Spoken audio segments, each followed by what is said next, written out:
वृन्दस्य ज्ञानाञ्जनशलाकया चक्षुरुन्मिलितं येन तस्मै श्रीगुरवे नमः। श्रीचैतन्यमनोभीष्टं स्थापितं येन भूतले स्वयं रूपकदामयं ददाति स्वपदान्तिकं।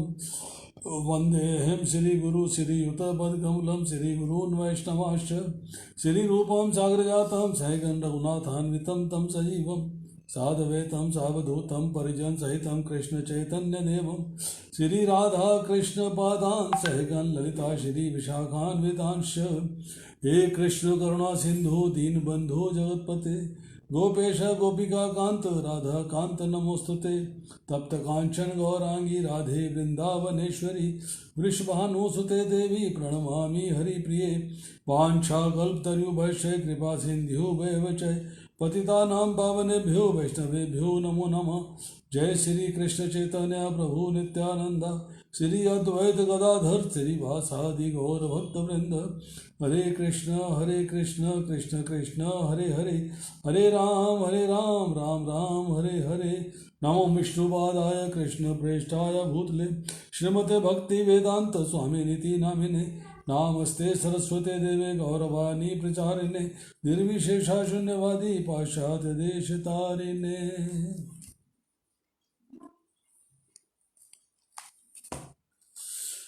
हरे कृष्णा। ओम नमो भगवते वासुदेवाय। ओम नमो भगवते वासुदेवाय। ओम नमो भगवते वासुदेवाय। कर्म मीमांसा पे चर्चा होनी है आज। कर्म फिलॉसफी। कर्म का अर्थ क्या है? हम लोग कोई भी कार्य। प्रभु जी वॉल्यूम थोड़ा वॉइस ब्रेक होकर आ रही है। वॉल्यूम एक बार चेक करिएगा। वॉल्यूम मेरे यहाँ फुल है प्रभु जी। वॉल्यूम आपके एंड पे वॉल्यूम फुल है मेरे यहाँ। अभी ठीक आ रही है प्रभु। बीच बीच में वो क्रैक होकर आ रही है आवाज। I don't know network issue है अगर। अभी ठीक है प्रभु प्लीज।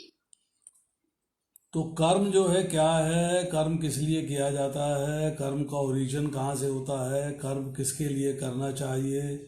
ये सारी चर्चाएं जो है आज हम करेंगे। शॉर्ट में करेंगे। टॉपिक तो बहुत लंबा है परंतु कोशिश करेंगे कि इसे 1 घंटे में समाप्त कर दिया जाए।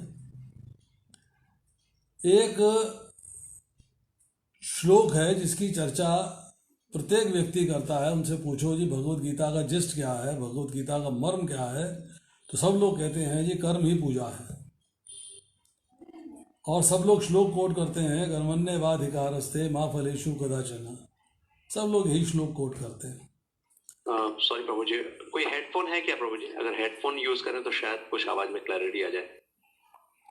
हेडफोन बहुत डिस्टर्ब आमने सामने कोई है नहीं।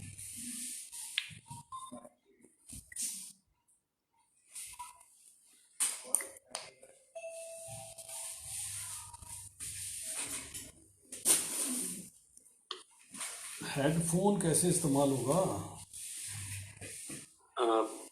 ऐसे मैंने अभी पहले लेक्चर दिया है, आवाज ठीक थी। अब आपके यहाँ आवाज की ये अभी जब हम पर्सनली बात हो रही है तो आई मीन तब आवाज अच्छी हो रही है। अदरवाइज फिर डिस्टॉर्टिंग हो रहा है, वो आवाज ब्रेक होकर आ रही है, क्लैरिटी नहीं है उसमें। सुनो, ऊपर जो मेरा कमरा है ना उसमें अभी आवाज ठीक है। पेटी के ऊपर एक पीले रंग का लिफाफा होगा, उसमें हेडफोन है। हेडफोन चाहिए। अभी आवाज ठीक है? हाँ अभी ठीक है प्रभु जी।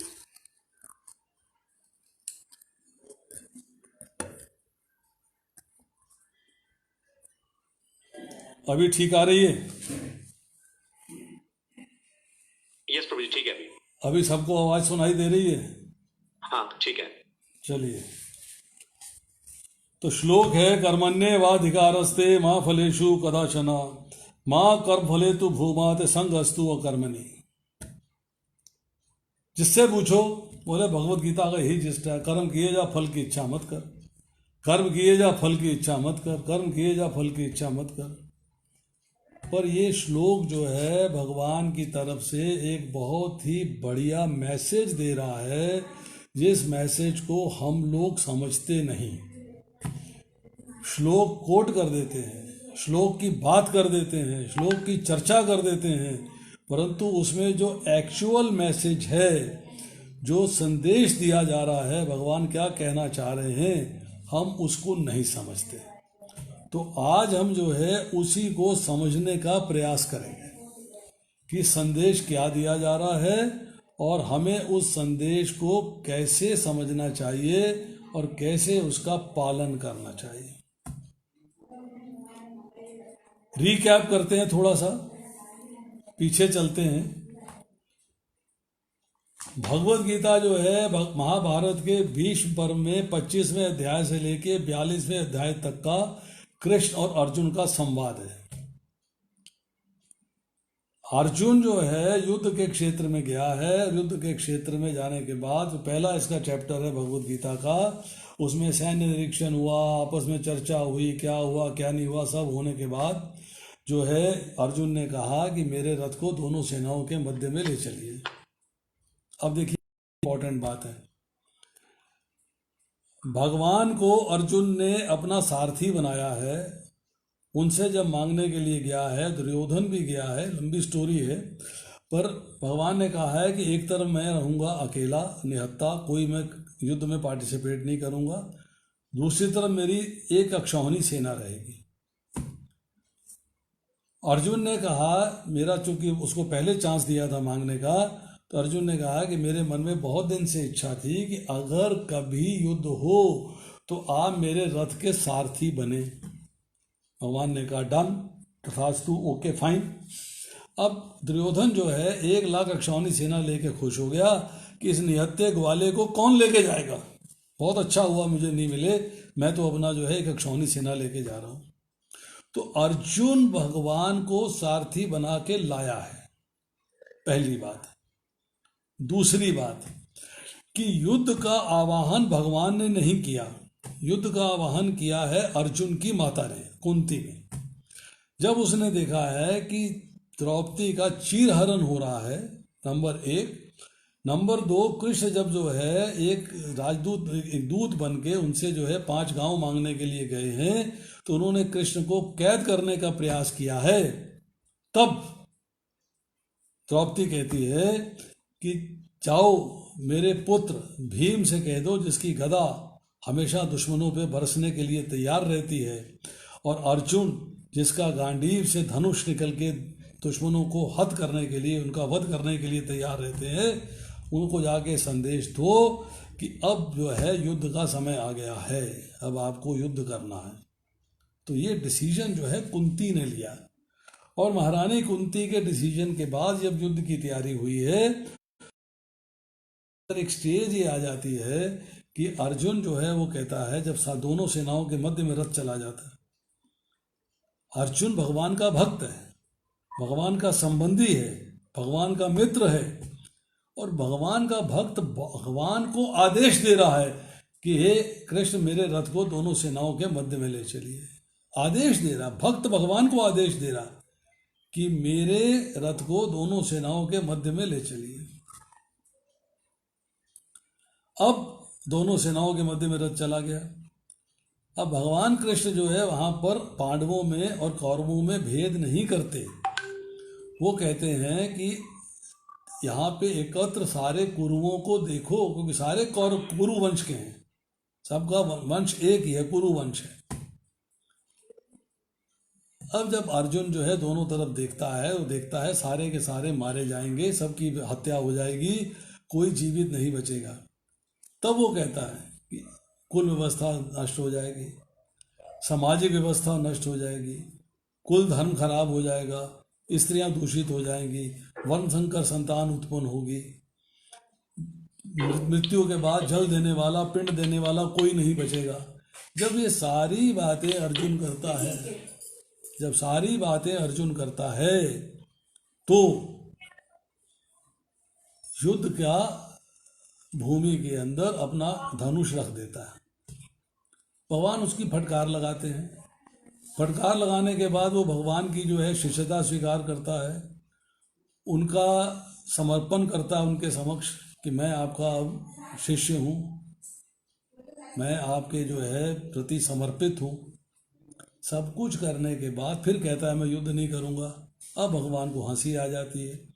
फिर भगवान उसको जो है जीव में अर्थात आत्मा में और शरीर में भेद का ज्ञान देते हैं, दूसरे अध्याय के 11वें श्लोक से लेके 30वें श्लोक तक। फिर 31 से लेके 38वें तक जो उसके मन के अंदर पाप कर्म की चर्चा आ रही थी उसकी चर्चा करते हैं, उसको समझाते हैं क्षत्रिय का धर्म क्या है। अब उसके बाद जो है 39वां श्लोक आता है, जहाँ से हम आज आरंभ करेंगे लेक्चर देना। 39वें श्लोक में जो है भगवान उससे कहते हैं, एषा ते विहिता सांख्ये बुद्धि योगे त्विमां शृणु बुद्धया युक्तो या पार्थ कर्म बंधन प्रहसि। भगवान ने बड़ी सुंदर बात कही। भगवान कह रहे हैं कि मैंने वैशेषिक अध्ययन सांख्य द्वारा तुझे ज्ञान का वर्णन किया है, आई गिवन यू नॉलेज। अब मैं निष्काम भाव से कर्म करना बता रहा हूं। निष्काम भाव से कर्म करना बता रहा हूं। भगवान बता रहे हैं कैसा कर्म करना चाहिए। Can you hear me? प्रभु जी आवाज आ रही है? यस प्रभु, it's fine. Can you hear me clearly? Yes प्रभु, आवाज बहुत क्लियर है, ठीक है। अब भगवान बता रहे हैं कि उसे कर्म कैसा करना चाहिए, कार्य कैसे कर्म का मतलब है कार्य। अर्जुन को मैसेज दे रहे हैं भगवान कि तुझे किस तरह का कार्य करना चाहिए। अब कहते हैं उसे सुनो। सुनो, सुनने का अर्थ क्या है?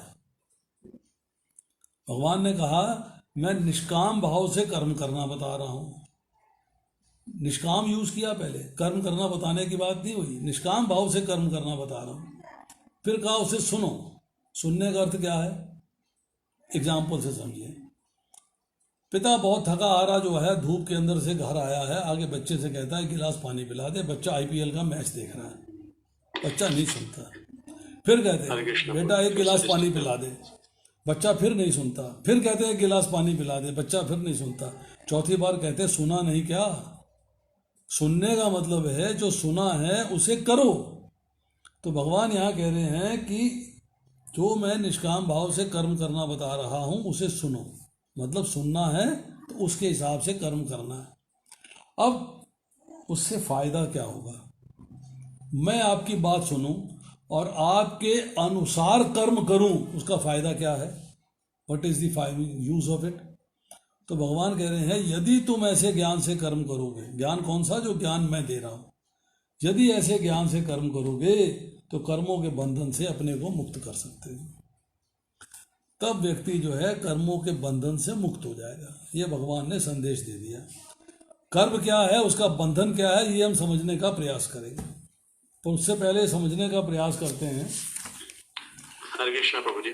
प्रभु जी एक बार वीडियो अपना ऑफ कर दीजिए, शायद उससे, क्योंकि नेटवर्क इश्यूज लग रहा है आपके एंड पे, जिससे आवाज डिस्टॉर्ट हो रही है।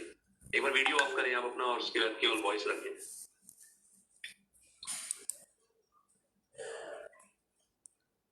अब बताइए आवाज साफ आ रही है? हाँ प्रभु ठीक है। वीडियो ऑफ कर दूं? हाँ प्रभु, आई थिंक वीडियो फिर नेटवर्क में थोड़ा सा और इश्यू करेगा।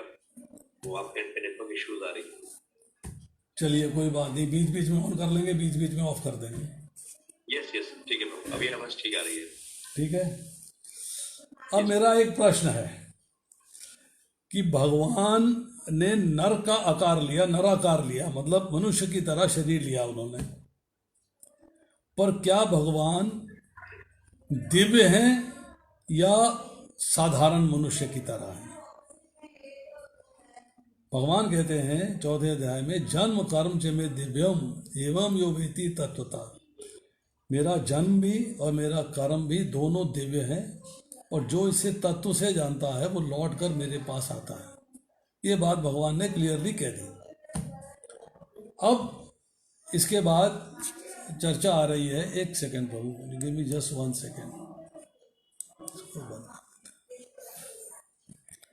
अगर भगवान दिव्य हैं तो हम तो दिव्य नहीं हैं कि हम भी दिव्य हैं?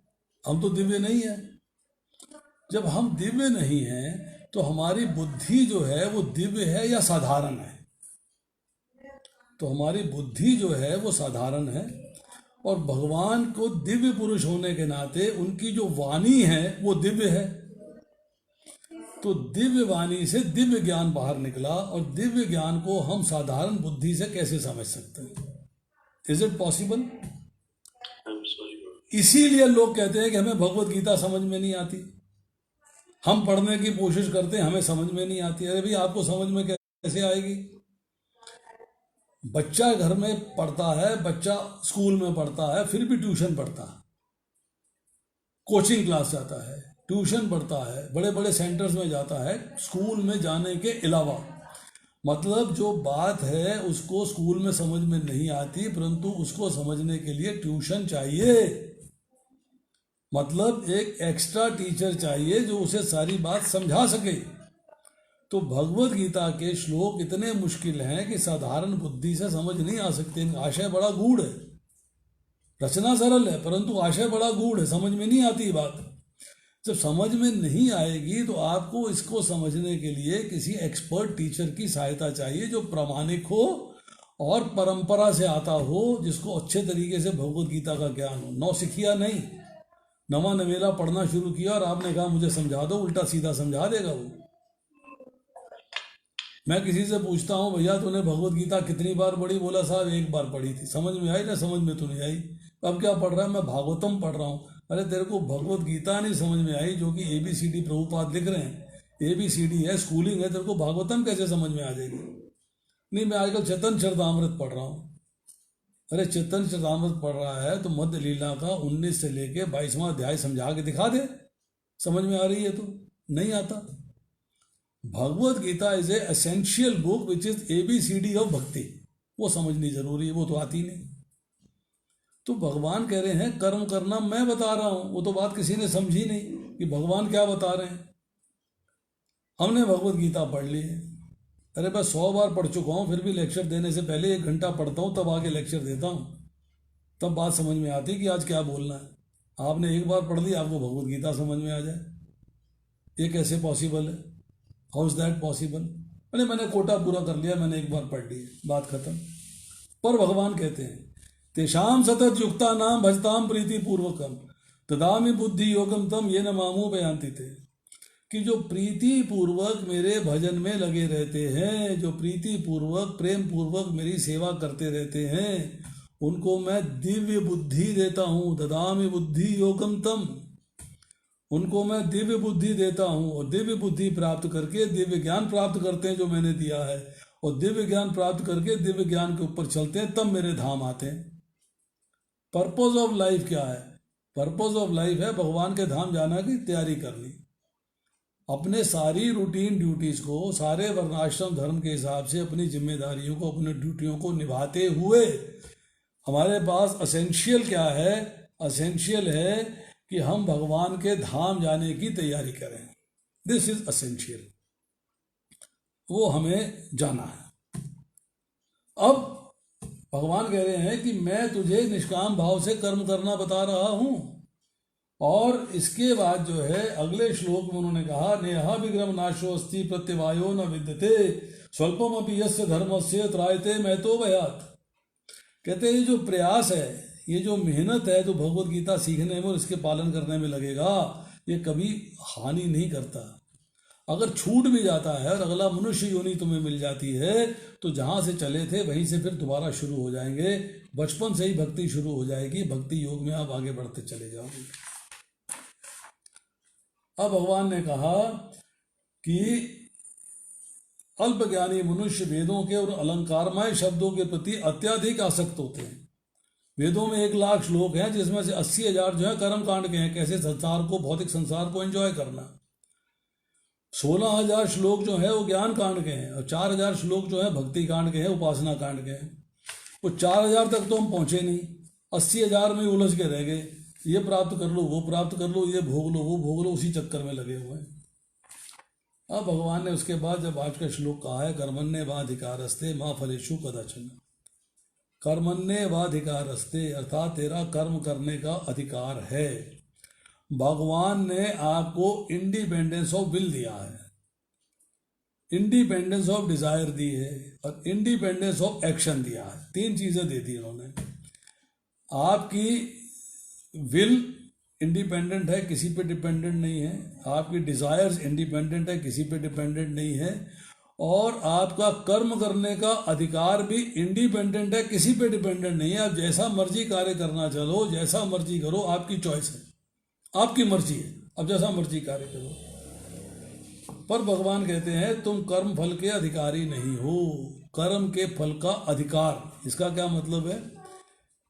सब मैंने ये काम किया है, मुझे इसका ये फल दे दो। मैंने ये काम किया है, मुझको इसका ये फल दे दो। तो भगवान कहते हैं कि कर्म को फल को देना मेरा अधिकार है, तेरा अधिकार नहीं। एक छोटी सी कहानी सुनाता हूँ। राजा द्रुपद ने शिवजी की भक्ति करी और शिवजी प्रकट हो गए और शिवजी ने कहा पुत्री प्राप्त हो, पुत्री मिलेगी। तो शास्त्र कहता है कि देवताओं की भक्ति करते हो और अगर देवता प्रकट होते हैं तो उनकी ड्यूटी है कि आपसे वरदान मांगे, आपसे कहें कि वरदान मांगिए, वर मांगिए। तब आप जो वर मांगोगे देवता उसको देंगे, क्योंकि आपकी उपासना से, आपकी भक्ति से प्रसन्न होकर वो प्रकट हुए हैं। तो राजा द्रुपद ने कहा शिव जी से, हे महादेव, मेरी इस भक्ति से आप प्रकट हुए हो, तो आपने मुझे जो है पूछा नहीं कि वर क्या मांगना, मुझे तो लड़का चाहिए जो भीष्म का वध कर सके, मुझे तो लड़की नहीं चाहिए। अब शिव जी कहते हैं ये तो बड़ा कठिन कार्य होगा, मैं तो वर दे चुका हूँ, वर तो वापस नहीं हो सकता, तो क्या किया जाए? तब उन्होंने ये कहा कि ऐसा है, ये लड़की जो पैदा होगी ये समय पाके लड़का बन जाएगी, तुम चिंता मत करो।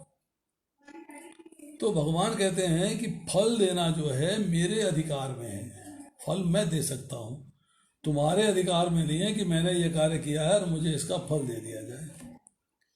अब उसके बाद जो है जो तीसरा इसका पार्ट है श्लोक का, वही इसका जिस्ट है, वही जो है पूरे कर्मयोग का जिस्ट है। पूरे कर्मयोग का जिस्ट, उसका निचोड़ इस तीसरे पार्ट में है जिसको कोई नहीं समझता। यहां कहा जा रहा है मां कर्म फल हेतु भू, मां कर्म फल हेतु। हेतु का अर्थ क्या होता है? प्रभुपाद जी इसकी ट्रांसलेशन में लिखते हैं हेतु का अर्थ है कारण। कोई भी ऐसा कर्म ना करो जिसके कारण उसका फल भोगना पड़े, क्योंकि फल भोगने के लिए शरीर चाहिए, उससे बच नहीं सकते तुम। इसका मतलब है हेतु शब्द जो है इस पूरे श्लोक में सबसे इंपॉर्टेंट है, और तीसरी लाइन जो है पूरी भगवत गीता का निचोड़ है कि कोई भी कार्य नहीं करना है जिससे फल की प्राप्ति हो और फल की प्राप्ति होने के बाद आपको शरीर भोगना पड़े, कोई कार्य नहीं करना। इसका मतलब यह है कि मैं कौन सा कार्य करूं फिर, क्योंकि शरीर तो मैं भोगना नहीं चाहता। पर्पस मेरा यह है कि मुझे मोक्ष की प्राप्ति हो, तो कैसे होगा भाई? आप कह रहे हो कार्य करोगे फल मिलेगा, फल मिलेगा तो शरीर भोगना पड़ेगा, तो मेरा प्रोजेक्ट फेल हो गया, कैसे चलूंगा मैं आगे? कैसे बात समझ में आएगी? क्या करूंगा? कौन से कार्य करने चाहिए? फिर भगवान ने इसके बाद एक पार्ट बोले कि अगर तुम कर्म नहीं करते हो, संग अस्तु अकर्मणि, मतलब तुम कर्म नहीं करते हो, मैं नहीं कर्म करता जी। जब आपने कहा कि मैं नहीं कर्म करता तो क्या होगा? आप आराम से बैठ जाओगे, आलस्य आएगा, निद्रा आएगी, और आलस्य और निद्रा जो है दोनों तमोगुण के लक्षण हैं, दोनों लक्षण जो हैं तमोगुण के हैं। यहाँ जो है भगवान बता रहे हैं 14वें अध्याय के अंदर, हे भरत पुत्र, तुम जान लो कि अज्ञान से उत्पन्न तमोगुण समस्त देहधारी जीवों का मोह है। इसके गुण के प्रतिफल पागलपन, प्रमाद, आलस तथा नींद है जो बद्ध जीव को बांधते हैं। प्रमाद है, पागलपन, निद्रा है और आलस्य है। और फिर 18वें अध्याय में कहते हैं इसी श्लोक के अंदर, सतोगुणी व्यक्ति क्रमशः उच्च लोकों को जाते हैं, रजोगुणी इसी पृथ्वी लोक में जाते हैं, और अत्यंत गहरे तमोलोक में जो स्थित है वे नीचे के नरक लोकों में जाते हैं। अब सवाल ये है कि क्या हम नरक लोक में जाना चाहते हैं कि नहीं जाना चाहते, ये हमको समझना। अब थोड़ी सी चर्चा करते हैं कि मनुष्य योनि मिली है, किस लिए मिली है, पशु योनि में क्या है और देव योनि में क्या है, तीनों में फर्क क्या है, मनुष्य योनि में, देव योनि में और पशु योनि में फर्क क्या है। तो यहाँ जो है शास्त्र कहता है कि देव योनि के अंदर वो कर्म तो कर सकते हैं, पर कौन से कर्म करेंगे, जो पहले से किए गए यज्ञ हैं, दान है, शुभ कर्म है, उनको फल को भोगने के लिए जो कर्म करने हैं वही कर सकते हैं, वही कर सकते हैं। भगवान के विधान के अनुसार मनुष्यों को नया कर्म करने के लिए जो सामग्री चाहिए, जो सामान चाहिए, जो सिचुएशंस चाहिए, जो सर्कमस्टांसेस चाहिए, उनको प्रोवाइड कर सकते हैं। परंतु देवता लोग जो हैं सुख भोग में इतने लिप्त हैं कि उनके लिए कर्म, नया कर्म करने का कोई चांस नहीं है। पशु योनि, पशु योनि जो है वो कर्म के फल को भोगने के लिए है कि आपको पशु योनि मिल गई, आप कोई कर्म नहीं कर सकते हो। पर मनुष्य योनि जो है उसको कर्म करने का अधिकार है, नया कर्म करने की योनि है। मनुष्य जो है हलवा बना सकता है, हलवा खा सकता है, रोटी बना सकता है, रोटी खा सकता है। पशु जो है ना हलवा बना सकता है, ना हलवा खा सकता है, रोटी नहीं बना सकता है, रोटी खा सकता है। पर ये जो सुविधा है कर्म करने की और उसका फल भोगने की सुविधा जो है वो केवल मनुष्य के पास है और किसी के पास नहीं। अब हम कहते हैं कि हमारी परिस्थितियां बड़ी प्रतिकूल चल रही हैं, अब अनुकूल परिस्थिति आ गई है। तो शास्त्र कहता है, भगवत गीता कहती है कि पुराने कर्म के फलस्वरूप हमें जो फल मिलता है उस फल के अनुसार अनुकूल स्थिति आती है या प्रतिकूल परिस्थिति आती है। अब नए कर्म करते हैं तो इससे भविष्य का निर्माण होता है। कर्म करने में स्वतंत्र हैं पर कर्म फल की प्राप्ति में परतंत्र हैं, उसमें हमारा चॉइस नहीं है। प्राप्ति तो भगवान ने देना, अपने आप जो करना है। अब भगवान बाद में कहते हैं माँ फलेषु कदाचन, कि अगर आप फल की इच्छा करते हो कि मैंने ये कार्य किया है, मुझे इसका ये फल चाहिए, तो फल की इच्छा करने का मतलब है आप बंधन में आ गए, क्योंकि उस फल को भोगने के लिए आपको फिर शरीर चाहिए। ये बात भगवान जो है 5वें अध्याय के 12वें श्लोक में फिर रिपीट करते हैं। निश्चल भक्त शुद्ध शांति प्राप्त करता है, युक्त है कर्म फलम त्यक्त्वा शांति में आपनोति नैष्टिकीम, अयुक्त कम काम कारेण फले सक्तो निबद्धते। निश्चल भक्त शुद्ध शांति प्राप्त करता है क्योंकि वह समस्त कर्म फल मुझे समर्पित कर देता है। किंतु जो व्यक्ति भगवान से युक्त नहीं है और जो अपने श्रम का फल कामी है वह बंध जाता है। जो ही आपने कर्म करने के बाद फल की इच्छा करी तो आप बंधन में आ गए, आपको कोई बचा नहीं सकता। अब आती है बात कि करने चाहिए, कितने टाइप के कर्म हैं, कितनी वैरायटी का कर्म है, फिर हम चर्चा करेंगे कि बंधन में क्यों आता है, उसकी बात करेंगे। शास्त्रों में कर्मों को जो है दो वैरायटी से, कई तरीके से बांधा गया, कई तरीके से। एक है विहित, विहित का मतलब संस्कृत में है कि जो कार्य करने चाहिए। एक है निषिद्ध, निषिद्ध का मतलब है जो कार्य नहीं करने चाहिए। एक विहित कर्म है, एक निषिद्ध कर्म है। तो विहित कर्म कौन है? जो कर्म शास्त्रों द्वारा अनुमोदित हैं, आपके वर्ण और आश्रम के अनुसार वो कार्य आपको करने चाहिए, वो करने योग्य हैं। आप परिवार चलाने के लिए कार्य करते हो, व्रत रखते हो, उपवास रखते हो, उपासना करते हो, जीवन यापन करते हो, गुरु की सेवा करते हो, साधु की सेवा करते हो, शास्त्र की सेवा करते हो, ये सारे जो है ऐसे कार्य हैं जो प्रत्येक व्यक्ति को करने चाहिए। निषिद्ध कर्म क्या है? निषिद्ध मतलब प्रोहिबिशंस। प्रोहिबिशंस का अर्थ है जो शास्त्र के अनुसार आपके वर्णाश्रम के लिए करने योग्य कार्य नहीं है, जो कार्य आपको नहीं करने चाहिए, शास्त्र उनका जो है निषिद्ध करता है। जैसे कि झूठ बोलना, चोरी करना, डकैती करनी, बलात्कार करना, घर जलाना, दूसरे को दुख देना, हिंसा करनी, ये सारे कार्य व्यक्ति को नहीं करने चाहिए, निषिद्ध कर्म। अब एक दूसरे तरीके से कर्मों को बांटा गया है, कर्म, विकर्म और अकर्म। तीन तरह की बात है। एक है जो कर्म है, उसका परिभाषा क्या है कि प्रकृति के 3 गुण और काल के संयोग से कार्य होता है। वो कार्य आप अपनी प्रसन्नता के लिए करते हो, शास्त्र के अनुसार या शास्त्र के विरुद्ध, उसके ऊपर जो है उन्होंने नाम दिए हैं। जैसे कि जो शास्त्र के अनुसार कार्य किया जाता है उसे सकाम कर्म कहा जाता है, पर किया आपने अपनी प्रसन्नता के लिए, अपने आत्मसंतोष के लिए, अपनी संतुष्टि के लिए, अपने आनंद के लिए, अपने सुख के लिए। पर जो कार्य शास्त्र के विरुद्ध किया जाता है पर कर रहे आप अपनी प्रसन्नता के लिए रहे हो, वो विकर्म कहलाता है, विकृत कर्म है। अब सवाल यह है कि जो कार्य हम शास्त्र के अनुसार करते हैं उससे हमें पुण्यफल की प्राप्ति होती है, और जो कार्य शास्त्र के विरुद्ध करते हैं उससे हमें पाप फल की प्राप्ति होती है। अब शास्त्र के अनुसार किया गया जो सकाम कर्म है उसे संस्कृत के अंदर, शास्त्र के अंदर काम्य कर्म भी किया गया है, क्योंकि आप कामना सहित कार्य कर रहे हो। का सकाम का मतलब है कामना सहित, आपकी डिजायर है कि इसका मुझे फल मिलना चाहिए। उसके बाद आपके कुछ कर्म होते हैं, जैसे कि आप आपातकालीन कर्म है, इमरजेंसी में कार्य किया गया है। एक इच्छित शब्द इस्तेमाल होता है। इच्छित कर्म भी क्या है? सकाम कर्म है, कि इच्छा के अनुसार कार्य किया गया है, मुझे उसके फल की प्राप्ति होनी चाहिए। अब आता है प्रश्न कि कामना और कर्म का क्या संबंध है? कामना का और कर्म का क्या संबंध है? तो भगवान दूसरे अध्याय में बताते हैं, ध्यायतो विषयान पुंसा संग तेषु उपजायते, कि विषयों का चिंतन करने से उनमें आसक्ति उत्पन्न हो जाती है।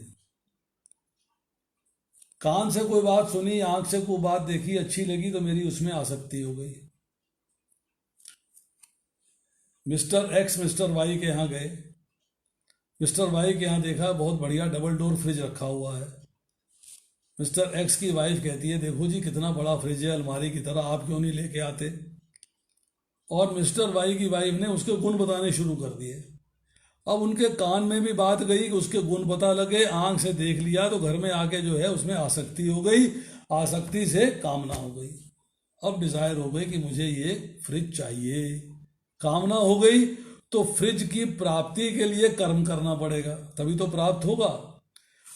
अब यहां यह कहा जा रहा है कि अगर कामना ज्यादा है तो कर्म होगा, कामना कम है तो अकर्म होगा, और कामना अगर अति ज्यादा हो गई है तो विकर्म होगा, क्योंकि आपके पास पैसे नहीं है, आप फ्रिज लेना चाहते हो तो कहीं ना कहीं बेईमानी करोगे, चोरी करोगे, डाका मारोगे, झूठ बोलोगे और पैसे कमाओगे, और उस पैसे से जाके फ्रिज लेके आओगे, पत्नी प्रसन्न, घर भी प्रसन्न। तो परंतु उसमें विकर्म हो गया, विकृत कर्म हो गया, आपने बेईमानी करी। अब आती है चर्चा। हमने कहा कि प्रकृति के 3 गुण और काल के संयोग से कार्य होता है। काल का संयोग, कोई भी कार्य हो रहा है तो उसके लिए समय है, उस समय पे कार्य हो रहा है। कोई कार्य ऐसे समय पे होता है जब आपका अनुकूल परिस्थिति चल रही है, कुछ कार्य होता है जब प्रतिकूल परिस्थिति चल रही है। परंतु काल के संयोग से और प्रकृति के 3 गुणों के अंतर्गत, सतोगुण, रजोगुण, तमोगुण, तीनों गुणों के अंतर्गत आपसे कार्य हो रहा है। मैंने कहा इसका क्या मतलब है? इसका मतलब समझिए। बच्चा जो है स्कूल में अच्छे नंबर लेके नहीं आया, अच्छे नंबर लेके नहीं आया, घर आया, माता ने कहा कोई बात नहीं बेटा, होता है कभी कभी, अगली बार मेहनत करोगे अच्छे नंबर आ जाएंगे, चिंता मत करो, मैं ट्यूशन रख दूंगी, मैं ट्यूटर अच्छा ढूंढ दूंगी, 2 ट्यूटर ढूंढ दूंगी, आपको फिक्र करने की जरूरत नहीं है, आप घबराओ मत। पिता ने भी ऐसे ही शब्द इस्तेमाल किए, बच्चे को दिलासा हुई, आगे पढ़ने की इच्छा जागृत हुई, सही रास्ते चल दिया। दूसरा, तेरे को पढ़ना नहीं आता, सारा दिन खेलता रहता है, पढ़ाई क्यों नहीं करता? जब मैं कहती थी मम्मी पढ़ रहा हूं, मम्मी पढ़ रहा हूं, पढ़ता है नहीं।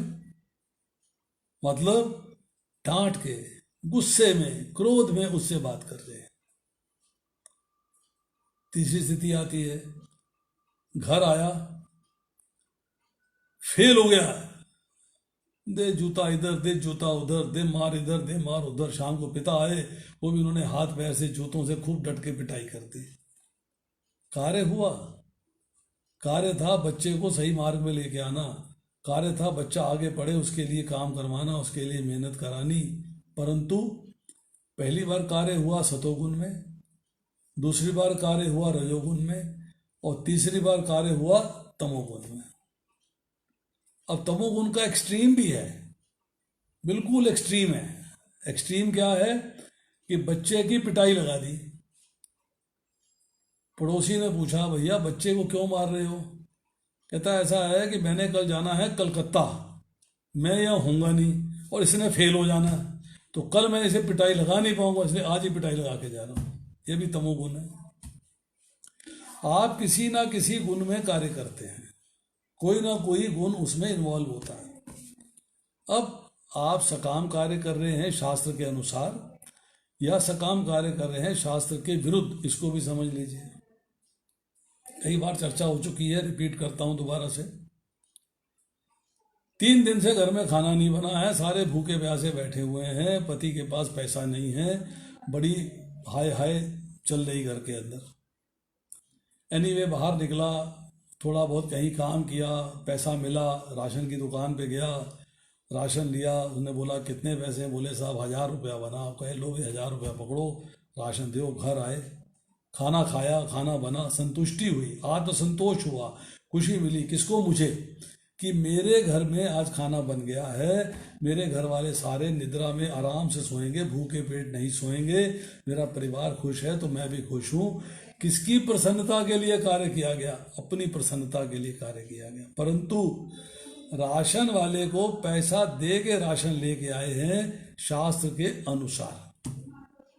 अब दूसरा व्यक्ति है, उसके घर में भी यही सिचुएशन है। जब यही सिचुएशन है तो वो गया दुकान पे, जाके राशन तुलवाया, कोई मेहनत नहीं करी उसने, कोई काम नहीं किया, राशन लिया। दुकानदार ने कहा साहब 1000 रुपया बन गया, दे दीजिएगा, तो चक्कू उसकी छाती पे रख दिया। बोले पैसा मांगेगा तो मार के दांते निकाल के बाहर कर दूंगा, पैसा नहीं मांगना, जानता नहीं मोहल्ले का दादा हूं। वो वापस आ गया, खाना बना, संतोष से सबने खाना खाया, सब लोग सोए। परंतु कार्य हुआ शास्त्र के विरुद्ध। पहली बार खाना आया था घर से, राशन आया था बाजार से, घर में खाना बना था, शास्त्र के अनुसार था। दूसरी बार जो है राशन आया है, शास्त्र के विरुद्ध हुआ है। अब जो कार्य शास्त्र के अनुसार होता है उसका पुण्य फल प्राप्त होता है, और जो कार्य शास्त्र के विरुद्ध होता है उसका पाप फल प्राप्त होता है। क्योंकि दोनों कार्य मैंने अपनी प्रसन्नता के लिए, अपनी खुशी के लिए, अपने संतोष के लिए, अपने संतुष्टि के लिए किए। अब पुण्य फल हो तो भोगने को शरीर चाहिए, पाप फल हो तो भोगने को शरीर चाहिए। उससे तो छुट्टी मिलेगी नहीं, शरीर की प्राप्ति तो होगी। तो क्या किया जाए भाई? कौन सा ऐसा कार्य किया जाए जिससे शरीर की प्राप्ति ना हो? तो यही जो है भगवान कहते हैं, ऐसा कार्य जिसका भौतिक फल प्राप्त ना हो। कार्य करेंगे तो फल मिलेगा, फल के बिना कुछ छुटकारा नहीं है। परंतु एक है आध्यात्मिक फल, एक है भौतिक फल। तो कोई भी कार्य ऐसा ना करे जिससे आपको भौतिक फल की प्राप्ति हो। भौतिक फल की प्राप्ति होगी तो भोगने के लिए शरीर चाहिए। शरीर पशु का हो सकता है, पक्षी का हो सकता है, कीट पतंग का हो सकता है, मनुष्य का हो सकता है, कोई भी शरीर हो सकता है। परंतु आपको कार्य ऐसा करना है जिसका फल ना भोगना पड़े। तो कौन सा कार्य है भाई? आध्यात्मिक फल मिलो, भगवान की सेवा में लग गए और मेरे जो है सीढ़ियां बनती जा रही है भगवान के धाम जाने को। कौन सा फल किया जाए? उसने कहा ऐसा कार्य किया जाए जो कि भगवान के लिए हो। भगवान कह रहे ना, मैं अब निष्काम भाव से कर्म करना बता रहा हूं कि भगवान के आदेश के अनुसार कर्म किया तो उसका फल नहीं भोगना पड़ेगा। एक मिलिट्री का जवान बॉर्डर के ऊपर 10-20 सिपाही दुश्मन देश के सिपाही मार देता है तो उसको फांसी नहीं लगती, पर घर के पड़ोस में झगड़ा होने पे किसी को मार देता है तो फांसी लग जाती है।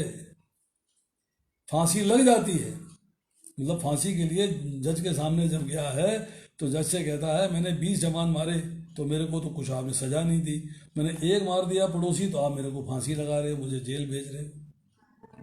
पर उसकी फिलॉसफी समझनी है कि पहली बार उसने कार्य किया स्वामी के आदेश के अनुसार, और दूसरी बार कार्य कर रहा है अपनी संतोष के लिए, अपनी संतुष्टि के लिए, अपने आनंद के लिए। स्वामी के लिए किया गया कार्य है तो महावीर चक्र मिलेगा, आपको शौरवीर चक्र मिलेगा, आपको तरक्की मिलेगी, मकान प्रायोरिटी में मिलेगा, आपको फायदे मिलेंगे। पर अगर आपने अपनी प्रसन्नता के लिए किया है तो आपको मृत्यु दंड मिलेगा या उम्र कैद मिलेगी।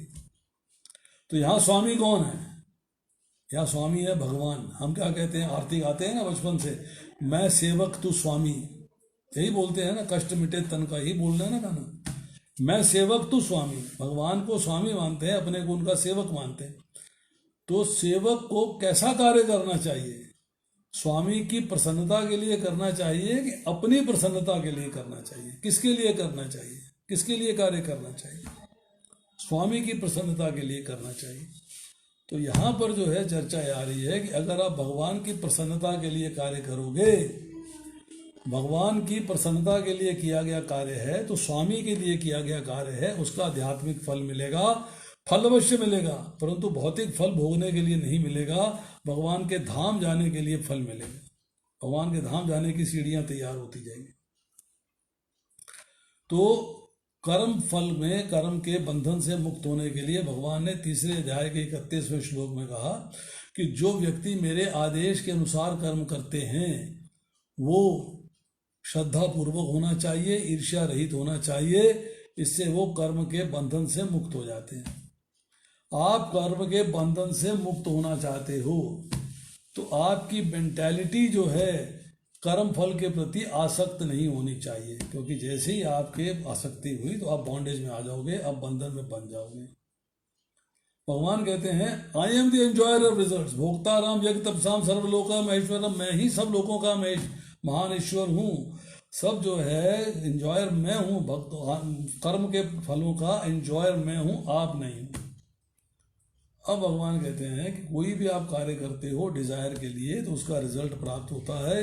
ये बात मैं बार बार दोहरा रहा हूँ, और रिजल्ट के बाद से आपको जो है फिर भौतिक शरीर की प्राप्ति होगी। अब आपको चाहिए एक ऐसा सिचुएशन जिसके अंदर आप कार्य करो परंतु उसका फल प्राप्त ना हो। अब वो कार्य कैसा होना चाहिए, उसके लिए आपको भगवत गीता का ज्ञान प्राप्त करना है कि भगवान ने कह दिया निष्काम भाव से कर्म करना बता रहा हूं, तो निष्काम क्या है, सकाम क्या है, सकाम कर्म योग क्या है, निष्काम कर्म योग क्या है। सकाम भाव से कर्म, सकाम कर्म योग दोनों डिफरेंट है। मैंने कार्य किया, ठीक है, इच्छा थी, डिजायर ऑफ रिजल्ट था, मैंने कार्य कर दिया, बात खत्म हो गई। नहीं, मैं मिठाई लेके भगवान के पास गया, फल लेके भगवान के पास गया, फूल लेके भगवान के पास गया, वहाँ जाके मैंने भगवान को फल अर्पित किए, फूल अर्पित किए, मिठाई अर्पित की, जो भी ले गया था। उसके बाद जो है मैंने भगवान से अपने आप को जोड़ा और ये कहा हे भगवान मेरी ये इच्छा की पूर्ति करिए, मुझे बच्चे की एडमिशन चाहिए आईआईटी में, आप कृपा करिएगा उसका आईआईटी में एडमिशन हो जाए। तो मैंने भगवान के साथ सकाम कर्म योग, योग मतलब जोड़ना, सकाम कर्म मतलब सकाम कार्य किया कि मैंने कामना सहित भगवान को ऑफर किया, मैंने कामना सहित जो है भगवान के आदेश का पालन किया। परंतु अब निष्काम कर्म योग क्या है कि मैं मिठाई लेके गया, फल लेके गया, फूल लेके गया, जल लेके गया, भगवान के पास पहुंचा, भगवान को अर्पित किया और भगवान से प्रार्थना करी कि हे भगवान आपकी असीम कृपा है, उस कृपा के माध्यम से मैं बड़ा अनुग्रहित हुआ हूँ, तो आप मुझे अपनी सेवा में लगाएं, मेरी अभी यही इच्छा है। मतलब अब आप कोई भी कार्य करते हो तो आप निष्काम भाव से करते हो, आप भगवान से कामना नहीं करते हो, भगवान से डिजायर नहीं करते हो कि मुझे ये मिलना चाहिए। यू नो, आपने भगवान से कहा कि मैं आपकी सेवा में लगना चाहता हूँ, मुझे अपनी सेवा में लगा दीजिए। तो यहाँ पर जो है कर्म के बारे में समझा है कि कर्म करने में हमारी आसक्ति होनी चाहिए, परंतु कर्म कैसा होना चाहिए, भगवान की सेवा के लिए होना चाहिए। एक बात बताता हूँ, हम किसी के घर जाते हैं तो उनसे प्रेम होगा तभी घर जा सकते हैं, वरना अपने घर के अंदर वो आने नहीं देगा। भगवान भी अपने घर में तभी आने देंगे जब भगवान से प्रेम होगा तो। और प्रेम कब होगा? जब भगवान के आदेश के अनुसार कार्य करेंगे, भगवान के आदेश के अनुसार चलेंगे, तब हमको जो है भगवान से प्रेम होगा, भगवान को हमसे प्रेम होगा। मैं एक तरफा गाना गाता जाऊं कि साहब मैं आपसे बड़ा प्रेम करता हूं, मैं आपसे बड़ा प्रेम करता हूं, भगवान कहते हैं मैं तो तुमसे प्रेम नहीं करता, तुम चाहे मुझसे प्रेम करते हो, मैं तुमसे प्रेम नहीं करता, मैं तुमसे प्रेम क्यों करूं? भगवान प्रेम तभी करेंगे जब हमारा भगवान के साथ संबंध स्थापित होगा। हम भगवान के साथ अपने संबंध को समझेंगे, हम भगवान के साथ संबंध समझने का, भक्ति करने का प्रयोजन समझेंगे। भगवत गीता को 3 भागों में बांटा गया है। पहले 6 अध्याय जो है भगवान के साथ संबंध ज्ञान के हैं और कर्म योग के हैं। 7 से लेकर 12 अध्याय तक जो है अभिधेय है। अभिधेय का मतलब है भगवान की संबंध कैसे स्थापित करना है, भक्ति कैसे करनी। और 13 से लेकर 18 श्लोक तक जो है चर्चा आ रही है कि प्रयोजन क्या है संबंध समझने का और भक्ति करने का, भगवान से संबंध स्थापित करने का, संबंध कैसे निभाया जाए, इसका प्रयोजन क्या है, ये चर्चा आ रही है। अब सवाल ये है कि हम कर्म करते हैं तो इसको एक बड़े छोटे से एग्जाम्पल से समझाता हूं, समझिएगा। आपकी कार खड़ी है गैराज के अंदर, गैराज में खड़ी है, इंजन भी नहीं चल रहा है, पहिए भी नहीं चल रहे हैं, स्टिल है, निष्क्रिय है। इसका मतलब है ना कामना है ना कर्म है। आपने कामना भी नहीं करी, कर्म का मतलब है पहियों का चलना, कामना का मतलब है इंजन। आपने कामना करी तो कर्म हुआ, कामना नहीं करें। आप कामना करेंगे मुझे मोबाइल लेना है तो मोबाइल लेने जाएंगे, कामना नहीं होगी तो मोबाइल लेने नहीं जाएंगे, आप आराम से घर में बैठेंगे।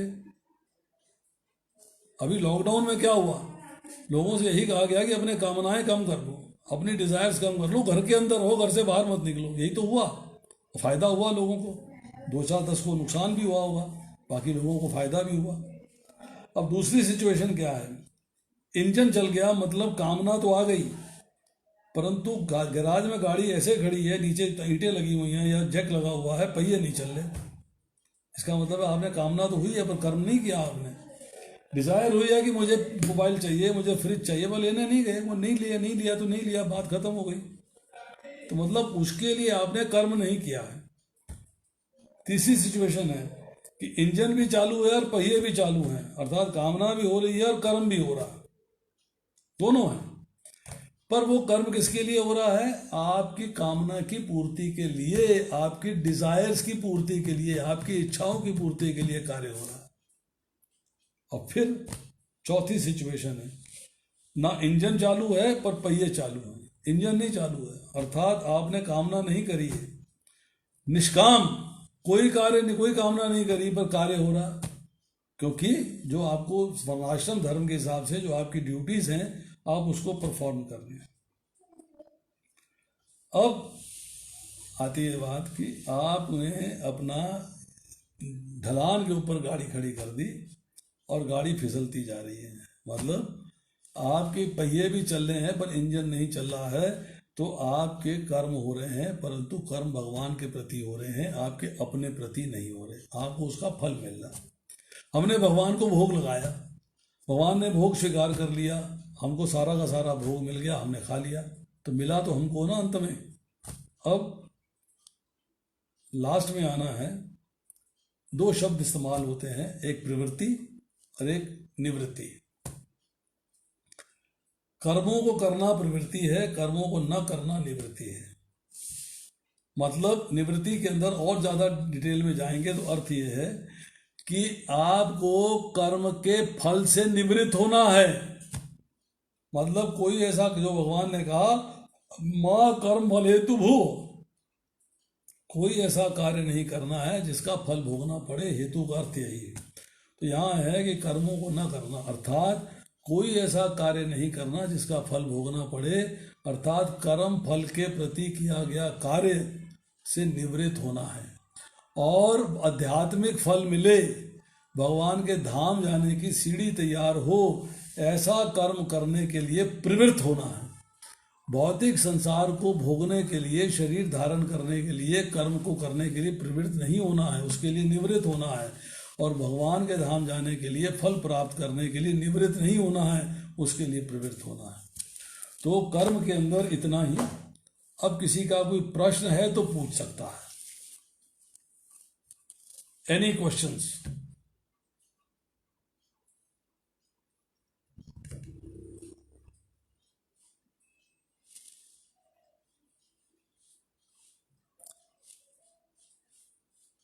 कोई प्रश्न? अपना जो है स्पीकर ऑन करिए, आपका स्पीकर म्यूट कोई पे। प्रश्न है तो प्लीज आप पूछ सकते हैं या लिख सकते हैं चैट बॉक्स में। हरे कृष्णा प्रभु जी। हाँ जी, स्पीकर ऑन करिएगा अपना बस। कैंसिल हो गया प्रभु जी। आपने भगवत गीता जो बताया 1 से 6, 7 से 12, 13 से 18, 1 से 6 में क्या था कर्म योग, फिर 7 से 12 में भक्ति योग, 13 से 18 में ज्ञान योग। तो कर्म योग और भक्ति योग, ज्ञान योग का आपने संबंध अभिधेय के हिसाब से क्या क्या बताया था प्रभु जी? देखिए, ऐसा है कि भगवत गीता को 3 भागों में बांटा गया है। पहले 6 अध्याय जो है संबंध ज्ञान कहलाता है। संबंध ज्ञान का मतलब है कि आपका भगवान के साथ क्या संबंध है। उस संबंध ज्ञान के अंदर जो है साथ ही साथ डिस्कशन हुआ है कर्म योग के बारे में और ध्यान योग के बारे में। ये सब चर्चाएं 1 से लेकर 6 अध्याय में हुई हैं।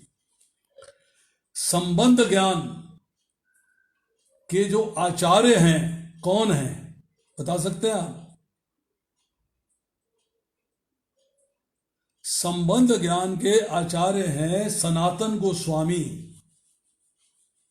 और सनातन गोस्वामी की डीटीज जो हैं वृंदावन में हैं, कौन सी हैं? मदन मोहन जी। उन मदन मोहन जी की अब हम बहुत डिटेल में जाएंगे, एडवांस में जाएंगे।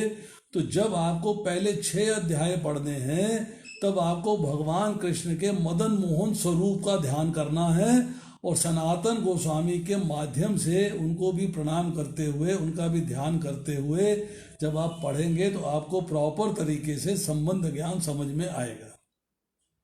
ये संबंध ज्ञान की व्याख्या है। अब संबंध समझ में आ गया। अब आती है बात इसके बाद प्रयोजन की, जो ज्ञान योग है। संबंध ज्ञान और अभिधेय, अभिधेय जिसको बोलते हैं कि भक्ति योग, इन दोनों की आवश्यकता क्या है, क्यों जानूं मैं, किस लिए जानूं, वो मिलता है प्रयोजन से। तो प्रयोजन के जो आचार्य हैं वो है रघुनाथ दास गोस्वामी और उनकी डीटीज हैं राधा गोपीनाथ जी। तो राधा गोपीनाथ जी का ध्यान करते हुए, उनको प्रणाम करते हुए, उनको ध्यान में रखते, कृष्ण का स्वरूप है, उनको ध्यान करते हुए आपने जो है प्रयोजन को समझना है। जो सबसे मुश्किल पार्ट है भगवत गीता के अंदर, कौन सा अध्याय सबसे कठिन लगता है आपको? कौन सा अध्याय कठिन लगता है?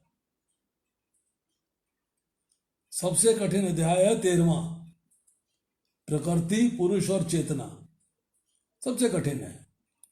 उसका जब ज्ञान प्राप्त करना है तो आपको राधा गोपीनाथ की आराधना करनी पड़ेगी, उनका ध्यान करना पड़ेगा। अब प्रयोजन पता लग गया, ज्ञान योग है। संबंध ज्ञान पता लग गया, संबंध है। अब आपको इन दोनों को करना है तो उसके लिए आपको प्रोसेस क्या है करने का? प्रोसेस है भक्ति योग। भक्ति योग का मतलब है कि अब आपको जो है 7वें से लेके 12वां अध्याय जो भक्ति योग का अध्याय है उनको पढ़ना है, उनको समझना है। और उसके आचार्य हैं रूप गोस्वामी और उसकी डेटीज जो हैं वो है राधा गोविंद देव जी, राधा गोविंद देव जी। तो ये जो है आचार्यों ने एडवांस थोड़ी सी हमें ज्ञान दिया है कि तीनों पार्ट्स की डिटीज अलग हैं। पहला पार्ट संबंध ज्ञान कहलाता है, दूसरा ज्ञान अभिधेय ज्ञान कहलाता है, तीसरा ज्ञान योग कहलाता है, अर्थात प्रयोजन कहता है। अब मैं आपसे एक प्रश्न करता हूँ। आपने प्रश्न किया है, अब मुझे उसका उत्तर दीजिए। मेरा आपसे एक प्रश्न है, इसका उत्तर मैं आपसे लूंगा अगली बार। भगवत गीता समझ में नहीं आती, पढ़ने का मन नहीं करता, हम भगवान का ध्यान करते हैं तो ध्यान बढ़ जाता है। भगवान ने कहा है अनन्य चेता सत्यम यो माम स्मृति नित्यशय तस्यायम सुलभ पार्था नित्य युक्त योगिना। मन मना मतलब तेरे चिंतन में मैं होना चाहिए। भगवान जो है 18वें अध्याय के 65वें श्लोक में, 9वें अध्याय के 34वें श्लोक में चर्चा करते हैं। मन मना भव मत भक्तो, मतलब मन मना का मतलब है एक क्षण के लिए भी मेरा विस्मरण तेरे को असहनीय हो जाए, सहन ना हो पाए, ये मन मना करता है। सदैव मेरा चिंतन करो, सदैव। तस्मात् सर्वेषु कालेषु, हर काल में, हर क्षण मेरा चिंतन होना चाहिए। आपसे भगवान का चिंतन हर क्षण क्यों नहीं हो पाता? माला जपते हैं ना, तब भी आपका ध्यान भटकता रहता है। क्यों भटकता रहता है? किस लिए भटकता रहता है? भगवान का चिंतन, अनन्य चेता, तेरे चिंतन में मेरे सिवाय और कोई नहीं होना चाहिए। ऐसा क्यों है? अनन्य चिंतो यंतो माम, कि तू मेरा अनन्य भाव से चिंतन कर। अनन्य भाव से भगवान का चिंतन नहीं हो पाता। भगवान ने बार बार कहा ये बात। हम वो क्यों नहीं कर पाते, उसका कारण क्या है, इसका उत्तर मुझे अगली बार दीजिएगा, ढूंढ कर रखिए क्यों नहीं हो पाता। अब बताएं, और कोई प्रश्न है आपके पास? Any other question? Hare Krishna प्रभु जी। यस। हरे कृष्ण प्रभु जी। प्रभु जी, ये सेकंड स्टैंजा में, इसी श्लोक के सेकंड स्टैंजा में श्रील प्रभुपाद ने बोला है कि निर्धारित कर्मों का संबंध है वे 3 उपश्रेणियों के हो सकते हैं, नित्य कर्म, आपातकालीन कर्म तथा इच्छित कर्म। तो ये तीनों के बारे में थोड़ा थोड़ा बताएंगे, बेसिक मैंने आपको बताया तो था तीनों के बारे में, आपने ध्यान नहीं दिया शायद। देखिए, इच्छित कर्म है जो आप इच्छा के लिए कार्य करते हो, इच्छा की पूर्ति के लिए कार्य करते हो, दैट इज सकाम कर्म। काम्य कर्म भी कहते हैं उसको, सकाम कर्म भी कहते हैं, इच्छित कर्म भी कहते हैं। आपातकालीन कर्म है जो कर्म आप करते हो इमरजेंसी सिचुएशन में, वो कर्म है। वो भी आप इच्छा सहित करते हो कि मुझे इसको बचाना है, मुझे इसकी हेल्प करनी है, या मेरे पे ये प्रॉब्लम आ गई है, मुझे इसके लिए ये कर्म करना पड़ेगा। तो वो आपका आपातकालीन कर्म है। आपातकाल, एक एग्जाम्पल देता हूं। एक व्यक्ति बैठा हुआ, प्रभुपाद के कोट्स हैं ये, ध्यान से सुनिएगा। एक व्यक्ति जो है वो बैठा हुआ चैंटिंग कर रहा है, सामने समुद्र है या नदी है, दूसरा व्यक्ति उसमें डूब रहा है। अब वो व्यक्ति कह रहा है उसके भाग्य में डूबना रखा है, मैं उसे क्यों बचाऊं? मैं अपनी चैंटिंग करता रहता हूं, या गीता पढ़ता रहता हूं, या भागवत पढ़ता रहता हूं, कोई भी किताब पढ़ रहा हूं, ग्रंथ पढ़ता रहता हूं, मैं उसे क्यों बचाऊं? उसको मरना मरे, क्योंकि उसके भाग्य में मरना लिखा है, डूबना लिखा है, मैं क्यों करूं? तो प्रभु लोकाचार होता है, लोकाचार, कि इस लोक के लिए आपको आपातकालीन कर्म भी करने पड़ते हैं। चैंटिंग छोड़ के उस बंदे को बचाना पड़ेगा, ये आपातकालीन कर्म है। आपको अपने पे आपत्ति आ गई है तो आपको आपातकालीन कर्म में अपनी आपत्ति से अपने आप को बचाना पड़ेगा। परिवार पे आपत्ति आ गई है, मित्र पे आपत्ति आ गई है, तो आपको उसके लिए जो कार्य करना है वो आपातकालीन कर्म है। अब नित्य कर्म है। इसको हटा देते हैं, ज़ूम कर देते हैं। हरे कृष्णा, प्लीज आप बोलिए, नहीं कोई हो। हरे कृष्णा। हाँ जी प्रभु जी। यस प्रभु, आप बता रहे थे तीसरा नित्य कर्म। नित्य कर्म, नित्य कर्म क्या है कि आप जो है अपने रोजमर्रा के काम जो है वो आप कर रहे हो, बट कंडीशंस अप्लाई। कंडीशन क्या है कि एक तो उन कामों में आपको फल की इच्छा नहीं करनी है, नंबर 2 शास्त्र के अनुसार करना है, नंबर 3 सतोगुण में रह के करना है, वो नित्य कर्म है। जैसे कि आपने सोचा कि मुझे भगवान को भोग लगाना है, सोच लिया आपने, मंदिर गए थे, प्रभु जी ने भगवत गीता पढ़ाई सुनाई, हम रोज लेक्चर सुनते हैं, उन्होंने कहा कि भगवान को भोग लगाना जरूरी है, भगवान को भोग लगाना है आवश्यक है। हमने कहा भगवान को भोग लगाएंगे। अब 1 दिन लगा लिया, 2 दिन लगा लिया, 4 दिन लगा लिया, 6 दिन लगा लिया, महीना लगा लिया, उसके बाद आप यार क्या है, बनाओ फिर भगवान को खिलाओ। बच्चा भूखा मर रहा, मम्मा मम्मा रोटी चाहिए मांग रहा है, मैं कहती हूँ रुको अभी पहले भगवान को खिलाना है, तो भुन भुनाना शुरू कर दिया, कुड़कुड़ होनी शुरू हो गई, क्लेश होना शुरू हो गया। तो प्रीति कहाँ गई, प्रेम कहाँ गया?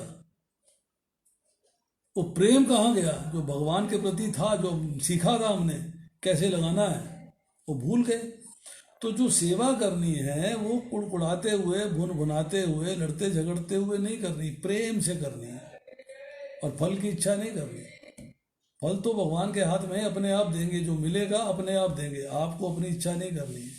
तो that is automatic, that is just automatic. भगवान अपने आप अरेंजमेंट्स करते हैं।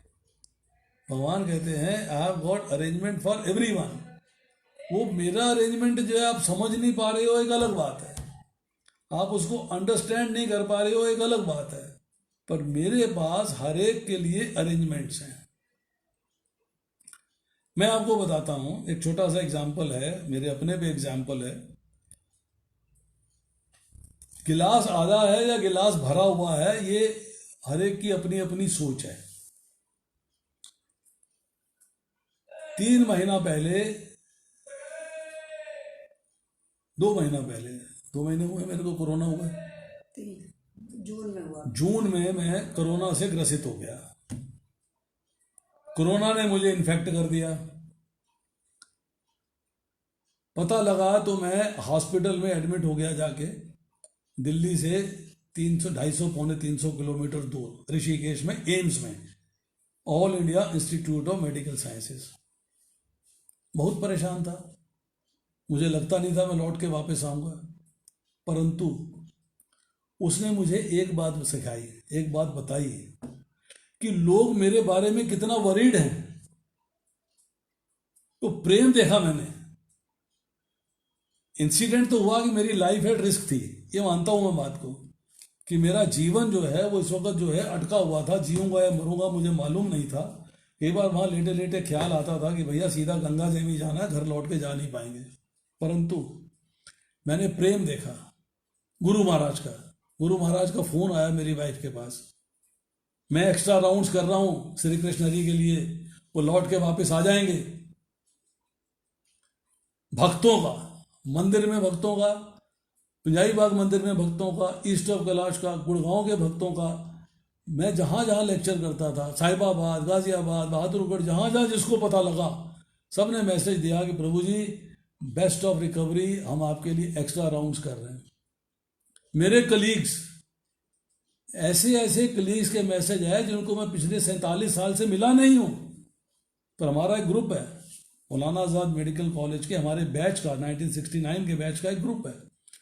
उस ग्रुप में मुझे हैरानगी होती थी, ऐसी ऐसी मैडम थी, ऐसी ऐसी लड़कियां थी, ऐसे ऐसे लड़के थे मेरे साथ, जिनसे मैं कॉलेज में भी बहुत कम बोलता था। वो बैच अलग अलग थे, 150 लड़के थे, कहाँ सबसे बात होती थी, कहाँ 150 की 50 लड़कियों से बात होती थी, नहीं होती थी। बट उन मैडम्स के मैसेज आए हैं मेरे को, best of recovery, early recovery, speedy recovery, best विशेष। एक बार नहीं, 4-4, 5-5 बार मैसेज आए। घर के मेरे लोग, मेरे बीमार होते ही घर में मेरी वाइफ, मेरा बेटा, मेरी बहू, छोटा भाई भी कोरोना से पीड़ित था, उसकी डॉटर, चारों लोग एक गाड़ी में बैठे, सीधा ऋषिकेश मेरे साथ। उनका टेस्ट हुआ, क्वारंटाइन कर दिया उनको। जो व्यक्ति एक अच्छे 8 इंच के मोटे गद्दे में सोता है, एसी के बिना सो नहीं सकता, हस्बैंड वाइफ दोनों, वो वहां पर लोहे के पलंग पे 1 इंच मोटे गद्दे पे 16 दिन रहे। कमरे में एसी नहीं था, पंखा था बस, कमरे से बाहर जाना अलाउड नहीं था, आप कमरे में ही रहोगे 16 दिन। ये प्रेम है। ये मुझे समझ में आया कि लोग मुझे कितना प्रेम करते हैं।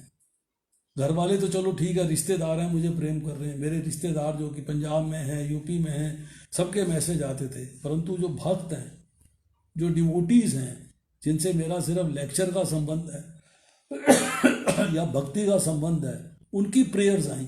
तो मुझे एक मैसेज मिला कि प्रेम एक शाश्वत सत्य है और मुझसे प्रेम लोग करते हैं। मेरे बीमार होने पे ही पता लगा। जब बीमार नहीं था तो मुझे प्रेम नहीं मालूम पड़ता था, कौन प्रेम करता है कौन प्रेम नहीं करता। भगवान की लीला थी, भगवान ने ये लीला करी कि देखो श्री कृष्ण हरि, तुम जानो तुम्हें कितने लोग प्रेम करते हैं। गुरु महाराज तक उनका आशीर्वाद, उनका प्रेम कायम है। उन्होंने कहा मेरी वाइफ से, मैं एक्स्ट्रा राउंड्स करूंगा उनके लिए, उनसे बोलो चिंता नहीं करें, ही विल कम बैक। तो ये जो कर्म है, आज आपने मेरा मैसेज पढ़ा होगा, 35 साल से भक्ति योग में जुड़ा हूँ। डॉक्टर हूँ भाई, मुझे भक्ति से क्या मतलब, डॉक्टर हूँ, मुझे भगवत गीता से क्या मतलब, डॉक्टर हूँ, मुझे किससे क्या मतलब, मस्त रहो। पर नहीं, तो इसलिए भगवान के पास हर एक के लिए प्लान है। वो हर एक का प्लान जो मुझे भोगा मेरे कर्मों का फल था, मेरे कर्मों का फल था।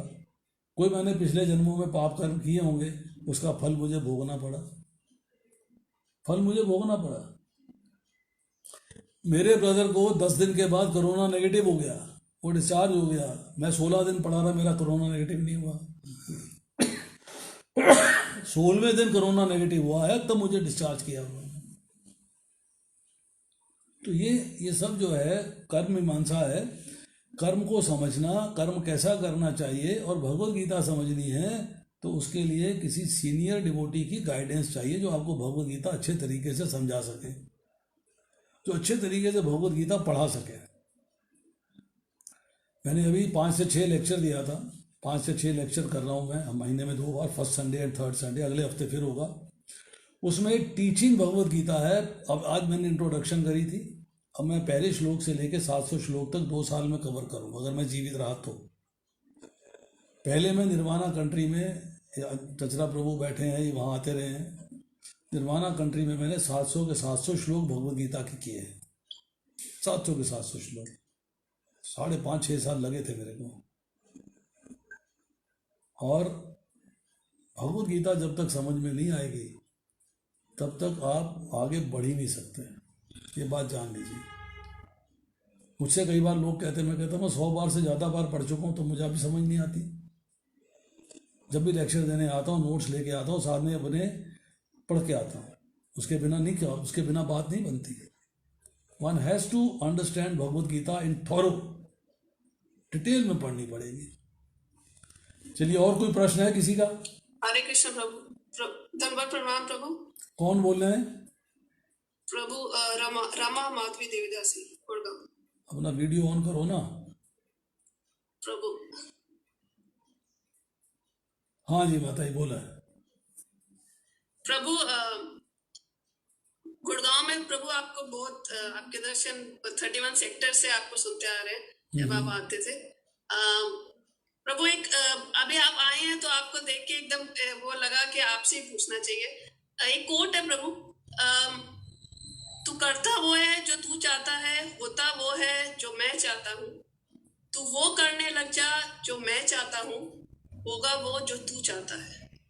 प्रभु, if you could throw little more light on that. आप पहला सेंटेंस बोलिए इसका। तू करता वो है जो तू चाहता है। हाँ, एक यहीं रहते हैं। नहीं, अभी यहीं रहते हैं। तू करता वो है जो तू चाहता है, तेरा कर्म करने का अधिकार है, तू जैसा मर्जी कार्य कर, जैसी तेरी मर्जी हो तू वैसा कर। मुझे कोई ऑब्जेक्शन नहीं है, कोई तेरे पे रुकावट नहीं है, कोई तेरे पे ब्लॉक नहीं है, कोई ऑब्स्टेकल नहीं है। Choice is yours, you do as you like. चलिए नेक्स्ट लाइन बोलिए। तू वो करने लग जा जो मैं चाहता हूँ। हाँ, मैं तुझे निष्काम भाव से कर्म करना बता रहा हूँ, अर्थात you work according to my choice. तू मेरी चॉइस के अनुसार मेरे बताए रास्ते पे चल, मैं जो बता रहा हूँ उसके हिसाब से अपने कार्य कर। नेक्स्ट। तो प्रभु, being a devotee, how do we interpret what does he want us to do? Like, we know we have to do bhakti, we have to follow the scriptures, whatever he has prescribed us to do, but still this question still comes in mind. अब तीसरा part पढ़िए पहले।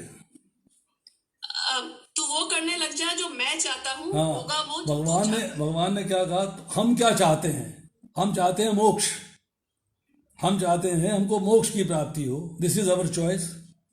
वो कहते तेरी choice कब पूरी होगी?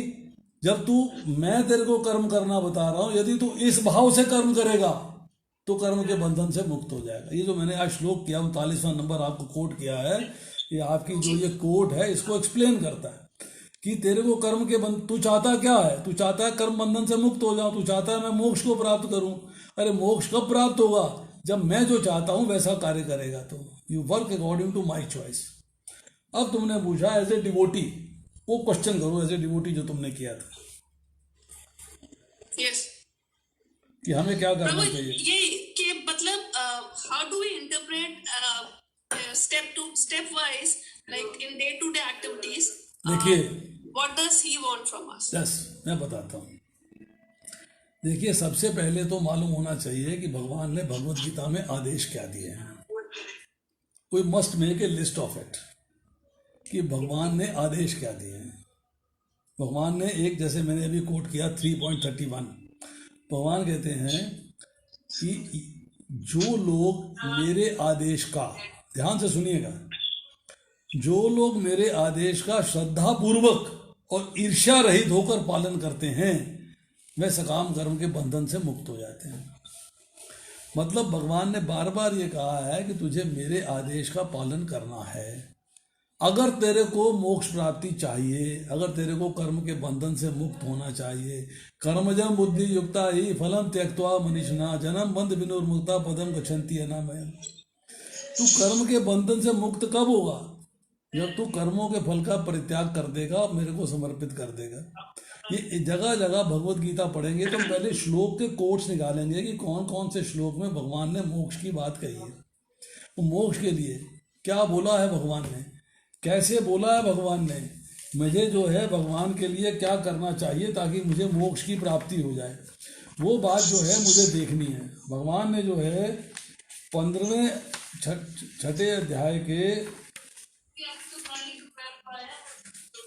15वें श्लोक में कहा, इस प्रकार शरीर मन तथा कर्म में निरंतर संयम का अभ्यास करते हुए संयमित मन वाले योगी को इस भौतिक अस्तित्व की समाप्ति पर भगवत धाम की प्राप्ति होती है।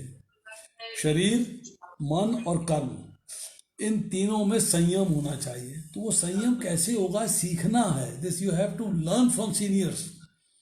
आपको ढूंढना पड़ेगा who is the right person to teach you Bhagavad Gita. उससे मैं कैसे सीखूं, भगवत गीता पढ़ने का तरीका क्या है। हम लोग भगवत गीता पढ़ते हैं अपने अपने तरीके से। क्या हमने कभी भगवत गीता पढ़ने का तरीका समझने की कोशिश करी है कि किस तरीके से भगवत गीता को अंडरस्टैंड किया जा सकता है। वो वही बता सकता है जिसने भगवत गीता को प्रॉपर तरीके से अंडरस्टैंड किया है। उसको तो हम पूछते नहीं, अपनी किताब खोलते हैं, पढ़ना शुरू कर देते हैं। एक बात। दूसरी बात कि डिवोटी को क्या करना चाहिए।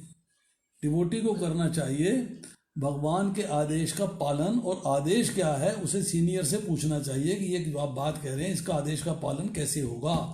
मैं गृहस्थ में रहते हुए, फैमिली में रहते हुए इसका पालन कैसे कर पाऊंगी। This is important for you. उसको अंडरस्टैंड करना पड़ेगा। जब तक भगवत गीता को अंडरस्टैंड नहीं करेंगे तब तक क्या करना है क्या नहीं करना समझ नहीं पाएंगे। लास्ट ऑफ ऑल, मन, बुद्धि और अहंकार 3 सूक्ष्म तत्व हैं। ये मानते हैं ना बात को, भगवान ने कहा है। तीनों तत्व जो हैं सूक्ष्म हैं, सटल हैं, मन, बुद्धि और अहंकार। मन का रोल क्या है। मन का रोल है कि जितनी भी परसेप्शंस हैं उनको परसीव करना। वो परसीव कर रहा है, वो उसको चीजें मिल रही हैं, उसके जो है सुना है, देखा है, सूंघा है। ज्ञान इंद्रियां जो है वो मन को परसेप्शन देती हैं, परसीव कराती हैं। नो, आपने ज्ञान प्राप्त कर लिया, what is right and what is wrong. स्थित प्रज्ञ, दूसरा अध्याय पढ़िए ना, 54वें श्लोक से लेके 72वें श्लोक तक। स्थित प्रज्ञ के लक्षण क्या है। तो स्थित प्रज्ञ के लक्षण के लिए आपको समझना पड़ेगा स्थित प्रज्ञ है क्या। सिंपल भाषा में कहा गया है कि डिस्क्रिमिनेटरी पावर है इंटेलिजेंस के पास। डिस्क्रिमिनेशन, आप फैसला कर पाओगे what is right and what is wrong. आपने एक तराजू ले लिया, एक तरफ राइट रख दिया, एक तरफ रॉन्ग रख दिया। ये रॉन्ग है इस तराजू में, राइट है राइट हैंड साइड में, रॉन्ग है लेफ्ट हैंड साइड में, राइट है राइट हैंड साइड में। And then you take a decision कि मैं रॉन्ग वाली साइड पिक करूं या राइट वाली साइड पिक करूं। This is precision, this is understanding of discrimination. जो भी नॉलेज गई है, मन से जो नॉलेज मिली है, मन से जो चीजें प्राप्त हुई हैं, उनको राइट एंड रॉन्ग में डिस्क्रिमिनेट करना जो है इंटेलिजेंस का काम है। अब इस सब में ईगो आने जाती, मैं I'm राइट, जो मैं कहता हूँ ठीक है, जो मैं सोचता हूँ वो ठीक है, जो मैं करता हूँ वो ठीक है। अरे भगवान तो कहते रहते हैं, आप तो कहते रहते हो बुद्धि से करो, बुद्धि से करो, ये करो वो करो। मैं जो कर रहा हूँ बेवकूफ़ हूँ क्या? MBA किया है, डॉक्टरी करी है, MBBS किया है, MD किया है, DM किया है, इतने बड़े अस्पताल में लगा हूँ, मैं कोई गलत हूँ क्या? अरे उसे भगवान का ही नहीं पता, वो क्या करेगा बेचारा। तो जब तक आप जो है डिस्क्रिमिनेटरी पावर अपनी यूज़ नहीं करोगे, इंटेलिजेंस यूज़ नहीं करोगे और अपनी ईगो नहीं छोड़ोगे, ईगो छोड़नी पड़ेगी, मन से बातें परसीव करनी पड़ेंगी, इंटेलिजेंस से डिस्क्रिमिनेट करना पड़ेगा। तब आपको पता लगेगा कि मुझे क्या करना चाहिए और क्या नहीं करना चाहिए, और क्या करना चाहिए क्या नहीं करना चाहिए का ज्ञान जो है भगवत गीता के माध्यम से लेना पड़ेगा। और भगवत गीता को समझने के लिए किसी ऐसे बुद्धिमान व्यक्ति से बात करनी पड़ेगी जो उसे अंडरस्टैंड करता है और आपको पढ़ने का सही तरीका बता सकता है कि भगवत गीता कैसे पढ़नी चाहिए। मतलब अगर मेरे पास लोग आते हैं, मैं बताता हूँ कैसे पढ़नी चाहिए, तो दे ट्राई टू अंडरस्टैंड। ये डॉक्टर साहब ने पढ़ी है तो हमको भी ठीक ही तरीका बताएंगे, हम उनके हिसाब से पढ़ेंगे, फिर अपनी बुद्धि नहीं लगाएंगे। आपका बच्चा पढ़ता है ना स्कूल में, पहली दूसरी क्लास में गया होगा बच्चा, किसी का भी दूसरी तीसरी क्लास में गया होगा, टीचर ने सिखाया एडिशन, सब्सट्रैक्शन, भाई 8 में से 5 जोड़ो, 3 में 6 जोड़ो, तो आप जो है वो लोग उंगलियों पे कर दोगे 1 2 3 4 5 6 7 8 9 हो गए जी। नहीं, बच्चा लाइनें लगाएगा, 5 लाइन खींचेगा पहले, फिर 3 लाइन खींचेगा, फिर टोटल काउंट करेगा 8 हो गए, फिर बोलेगा मम्मी 8 हुई। अरे उंगलियों पे गिन लेना, मैं बता रही हूँ, मम्मी टीचर ने बताया, आपके कहने पे नहीं चलेगा, वो टीचर के कहने पे चलेगा, अपनी बुद्धि भी नहीं लगाएगा। If you have to understand Bhagavad Gita, you have to understand from the right person and use his mind. Don't apply your mind. कि मैं उन्होंने बताया था मैं ये भी पढ़ लेती हूँ, मैं ये भी पढ़ लेती हूँ। नहीं भैया, जितना बताया उतना ही। 5वीं क्लास के बच्चे को 5वीं की पढ़ाई कर, 6ठी की पढ़ाई नहीं करता वो। अगर उसके बच्चे के अंदर फिजिक्स पढ़ रहा है, केमिस्ट्री पढ़ रहा है, तो फिजिक्स के चैप्टर में बैठ के केमिस्ट्री नहीं पढ़ेगा, वो फिजिक्स ही पढ़ेगा। टीचर जो बताएगा भी इतनी आपको पढ़नी है, उतनी ही पढ़नी है, उसको रिवाइज करना है, रिवाइज करना है, रिवाइज करना है, आगे नहीं जाना, फ्यूचर आगे पढ़ना नहीं है। So you have to understand what is right and what is wrong. आपको समझना पड़ेगा मुझे कैसे पढ़ना चाहिए, कैसे नहीं पढ़ना चाहिए।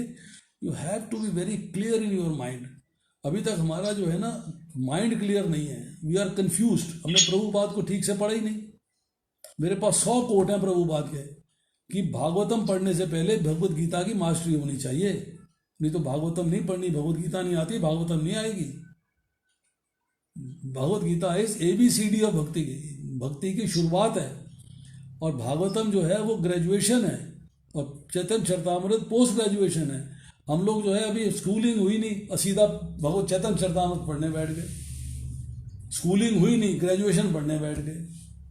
अब जाओ ना कॉलेज में, बोले मैंने 5वीं पास करी है, मुझे BA में दाखिला दे दो, देखो कैसे मिलता है आपको, कैसे टीचर बोलता है वहां पे, भाग जाओ। You have to understand how to study, how to read, how to understand, how to follow.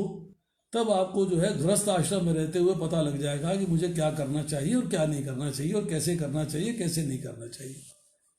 You have to have a understanding, बस, और कुछ नहीं। हरे कृष्णा। और कोई प्रश्न है किसी का? कौन बोल रहा है? हरे सनातन भक्ति बोल रही हूँ प्रभु। ओहो, बोलो जी सनातन भक्ति जी, बोलो। हरे कृष्णा प्रभु जी, दंडवत प्रणाम। दंडवत प्रणाम, बोलिए। प्रभु जैसे कहते हैं कि हम जो भी कर्म करते हैं उसका हमें फल तो भोगना ही होता है। बिल्कुल, हम कर्मों के फल से बच नहीं सकते।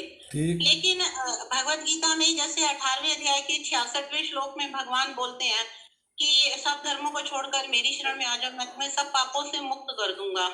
और एक और श्लोक में आता है कि जो है जैसे अग्नि ईंधन को जला देती है, वैसे ही ज्ञान की तलवार जो है कर्म के फल को जला देती है। तो इसको प्रभु कैसे समझें कि एक तरफ तो इस तरह की बात, मतलब भगवान जैसे बोल रहे हैं कि कर्मों के फल को जो है ना मैं पापों को भी नष्ट कर दूंगा। और दूसरी तरफ है कि हम जो भी कर्म करेंगे, जो भी, इवन छोटे से छोटा या बड़ा, तो हमें उसका फल भोगना ही भोगना है, वो क्षमा नहीं हो सकते। तो प्रभु इसको हम कैसे समझे, मतलब कर्म के फल तो भोगने। पहले चौथे अध्याय की बात करते हैं। चौथे अध्याय का आपने परपट पढ़ा है प्रभुपाद का? आपने श्लोक का ट्रांसलेशन पढ़ लिया। चौथे अध्याय का 37वां श्लोक है ये, श्लोक संख्या 37। जैसे प्रज्वलित अग्नि ईंधन को भस्म कर देती है, उसी तरह हे अर्जुन ज्ञान रूपी अग्नि भौतिक कर्मों के समस्त फलों को जला डालती है। यहाँ प्रभुपाद लिख रहे हैं कि आत्मा तथा परमात्मा संबंधी पूर्ण ज्ञान तथा उनके संबंध की तुलना यहाँ अग्नि से की गई है। ये अग्नि न केवल समस्त पाप कर्म के फलों को जला देती है, अपितु पुण्य कर्मों के फलों को भी भस्मसात करने वाली है। कर्म फल की कई अवस्थाएं, शुभारंभ, बीज, संचित, किंतु जीव को स्वरूप का ज्ञान होने पर सब कुछ भस्म हो जाता है, चाहे वह पूर्ववर्ती हो या परवर्ती। बृहद आरण्यक उपनिषद में कहा गया है, उभे उभे वैश एते त्रय मृत साधु साधुनी। मनुष्य पाप तथा पुण्य दोनों ही प्रकार के कर्म फलों को जीत लेता है। इसमें बात हुई है पूर्ववर्ती और परवर्ती। परवर्ती मतलब जो फ्यूचर में आएंगे फल, पूर्ववर्ती मतलब जो आपको पिछले जन्म के कर्मों के फल कैरी फॉरवर्ड हो रहे हैं। बलदेव विद्याभूषण इसके परपट में लिखते हैं कि भक्ति करने वाला भक्त है। सामाजिक जीव जो है, जो समाज में रहता है, साधारण व्यक्ति भक्ति नहीं करता, वो भक्ति नहीं करता। अब जो भक्ति करने वाला व्यक्ति है, अगर उसके कर्म फल समाप्त हो जाएंगे तो मृत्यु को प्राप्त हो जाएगा, मृत्यु को प्राप्त होगा, धाम चले जाएगा। तो फिर प्रचार कौन करेगा? Who will teach people? इसीलिए उसको जो इस जन्म में कर्म फल भोगने हैं उनसे छुटकारा नहीं मिलता है भक्ति करने के बाद। जो आपके पूर्ववर्ती हैं, जो पिछले कर्म फल अभी कैरी फॉरवर्ड होने हैं अगले जन्मों में, या जो इस जन्म के कर्म फल हैं जो अगले जन्मों में कैरी फॉरवर्ड होने हैं, वो समाप्त हो जाते हैं। कैरी फॉरवर्ड समाप्त होता है, जो भोगना है वो समाप्त नहीं होता। क्योंकि अगर आप कहें कि भोगना समाप्त हो जाएगा तो उसकी मृत्यु हो जाएगी, वो धाम चला जाएगा सीधा। फिर उसको जो है प्रचार कौन करेगा, लोगों को टीच कौन करेगा? तो सारे भक्त समाप्त हो जाएंगे। सामाजिक व्यक्ति तो प्रचार करेगा नहीं, वो तो टीच करेगा नहीं। इसलिए उस बात को समझना आवश्यक है।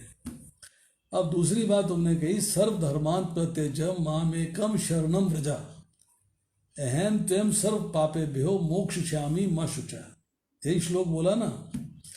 तो आप जो है इस श्लोक को ध्यान से पढ़िएगा। इसकी व्याख्या मैं आपको करूंगा अगली बार इसी पे चर्चा करूंगा कि कौन से धर्म का परित्याग करने को बोल रहे हैं। धर्म का परित्याग बोला है, कर्म का परित्याग नहीं बोला। 5वां अध्याय पढ़ना, 3रा अध्याय पढ़ना, उसकी बिगिनिंग के 3-3, 4-4 श्लोक, 5 श्लोक पढ़ लेना। भगवान ने क्लियर, अर्जुन ने बड़ा कंफ्यूजन कहा है कि एक तरफ आप ज्ञान की बात करते हो, भक्ति की बात करते हो, दूसरी तरफ कर्म के फल के परित्याग की बात करते हो, संन्यास योग की बात करते हो। मैं कंफ्यूज हूं, मुझे बताओ मुझे क्या करना चाहिए। सब धर्मों को परित्याग करके, वो धर्म कौन से हैं? क्या धर्म है? देश धर्म, समाज धर्म, परिवार धर्म, पत्नी धर्म, पति धर्म, संतान धर्म। आपने छोड़ दिया क्या सबको? छोड़ा नहीं है। धर्म का मतलब है कि जो आपकी ड्यूटीज उनकी तरफ हैं, वो ड्यूटीज को वर्णाश्रम धर्म के अनुसार परफॉर्म करते हुए कर्म के फलों को मुझे समर्पित कर देना, उसके फल की इच्छा नहीं करनी। वही बात बार बार आ रही है। जब आप जो है उनका परित्याग कर दोगे, मेरे प्रति समर्पित हो जाओगे, तो मैं तुम्हें पापों से मुक्त कर दूंगा। पाप कौन से आ गए? कौन से धर्म के त्याग की बात चल रही है? सब धर्मान। तो इसकी चर्चा जो है मैं आपको डिटेल के अंदर, टाइम लगेगा इसके अंदर, बिल्कुल लंबा टाइम चाहिए। इसकी चर्चा हम आपसे करेंगे अगली बार। का जो श्लोक लेंगे, इसी श्लोक को लेंगे, इसी की चर्चा करेंगे। सब धर्मान।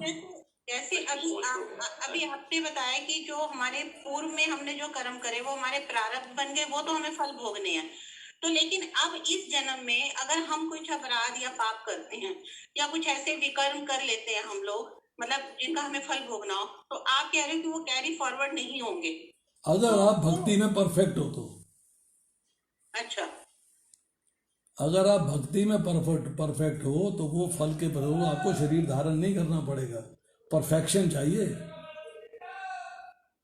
परफेक्शन चाहिए आपको। अगर भक्ति में हम परफेक्ट नहीं है तो कैरी फॉरवर्ड आगे होंगे फिर? बिल्कुल होंगे, क्योंकि आपने भगवान के आदेश के अनुसार कार्य नहीं किए ना। अपनी बुद्धि पे तो लगाई, अपनी मर्जी पे तो लगाई बहुत जगह पे, कहाँ आपने उनके अनुसार कार्य किया। अब अपनी बुद्धि लगा रहे हो। ये बात समझने वाली है कि आप बुद्धि अपनी इस्तेमाल कर रहे हो, आप अपनी बुद्धि मत इस्तेमाल करो। सब काम हो गया ना सारे। भगवान कह रहे हैं कि आपने कार्य करना है मेरे अनुसार, मेरे अनुसार। हम कहते हैं वो मेरी माँ ऐसे करती थी, मैं ऐसे क्यों ना करूं, मेरे परिवार में ऐसा होता था, मैं ऐसा परिवार में ना करूं।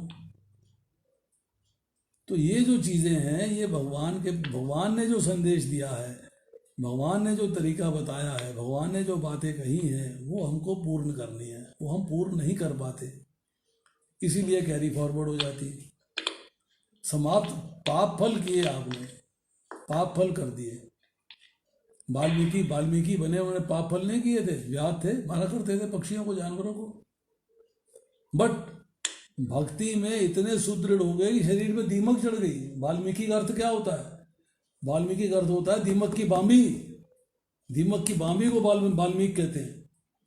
उनको वाल्मीकि ऋषि कहा गया क्योंकि उनके शरीर पे दीपक चढ़ गई और उन्हें चिंता नहीं थी, भक्ति में लगे हुए थे, भगवान के भजन में लगे हुए थे। हमें जो है लेक्चर देते हैं, मच्छर आ जाता है तो यूं करना शुरू कर देते हैं, मक्खी आ जाती है यूं करना शुरू कर देते हैं, हटो भैया इसको पीछे हटाओ। तो वन हैज़ टू अंडरस्टैंड कि what is important and what is not important. ये तो आसान कार्य नहीं है, it is a difficult job. अगली बार मैं कई बार पहले सुना चुका हूं, फिर सुनाऊंगा भोग के बारे में कि क्या हम भगवान को सही तरीके से भोग लगाते हैं। भगवान ने कहा पत्रम पुष्पम जलम तोयम, इसका अर्थ क्या है? इसका अर्थ बताऊंगा मैं आपको, आप नोट कर लीजिए क्वेश्चन, और मेरे लेक्चर से पहले मुझे व्हाट्सअप कर दीजिएगा कि प्रभु जी आपने पत्रम पुष्पम फलम तोयम का अर्थ बताना, what does it mean. Thank you so much. Yes yes, कई ऐसे प्रश्न हैं प्रभु जी जिनको इनफैक्ट भक्तों ने जानने की उनकी तीव्र इच्छा है। इनफैक्ट आपका जो तरीका है, और नो डाउट जब हम सुनना शुरू करते हैं तो वो इच्छा हमेशा बनी रहती है। आज पहली बार ऐसा हो रहा है कि हम समय से बहुत आगे निकल चुके हैं, लेकिन फिर भी सुनने की इच्छा हमेशा बनी रहती है। और बल्कि हम सभी की इच्छा भी है कि अभी फिर से आप अपना जैसे हमें अपना थोड़ा संग दें, समय दें, जिससे कि हमें ऐसे महत्वपूर्ण विषयों पर जिसको अपने बहुत ही व्यवहारिक तरीके से और अपने व्यक्तिगत उदाहरण से सरल शब्दों में आपने समझाया है। तो भगवत गीता के ऐसे गूढ़ विषयों को समझने के लिए हमें ऐसी एक्सपर्टाइज और ऐसे ही व्यवहारिक उदाहरणों की आवश्यकता भी है। तो सभी भक्त हम प्रार्थना भी करेंगे कि आप जल्दी हमें समय दें ताकि हम भगवत गीता को जितने अधिक समझ सकें और अपने जीवन को सफल बना सकें। देखो जी, चॉइस आपकी है, प्लीज, समय ज्यादा हो चुका है, वो चॉइस आपकी है। आप जब बुलाओगे हम उपस्थित हो जाएंगे, हम नहीं बुलाओगे हम नहीं आएंगे, बस। जरूर प्रभु, जरूर हम लोग जरूर चाहेंगे, और आपको समय पे आपका स्वास्थ्य अच्छा और अच्छे से अच्छा हो जाए। और साथ ही धन्यवाद प्रभु, लॉट ऑफ थैंक्स, बहुत बहुत शुक्रिया, बहुत बहुत धन्यवाद। सब भक्तों का भी धन्यवाद कि उन्होंने मुझे सुना। So nice of them, thank you. सभी भक्त एक बार फिर से, जो भक्त जैसे शुरू में जब प्रभु जी का परिचय दे रहे थे, वैसे ज्यादातर भक्त गुरुआ में प्रभु जी को जानते हैं।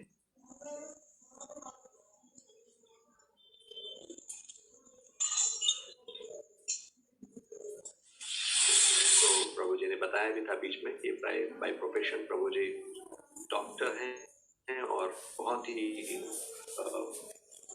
लंबा समय, आई मीन ऑलमोस्ट 47 इयर्स का उनका मेडिकल डिवोशन में भी ऑलमोस्ट 35 इयर्स हैं। सो धन्यवाद देते हैं हरे कृष्ण महामंत्र के साथ आज हमें उनका संग मिला, उनसे ऐसे महत्वपूर्ण विषय पर सुनने का अवसर मिला। तो सभी प्लीज लाउडली हरे कृष्ण महामंत्र का उच्चारण करेंगे प्रभु जी के लिए।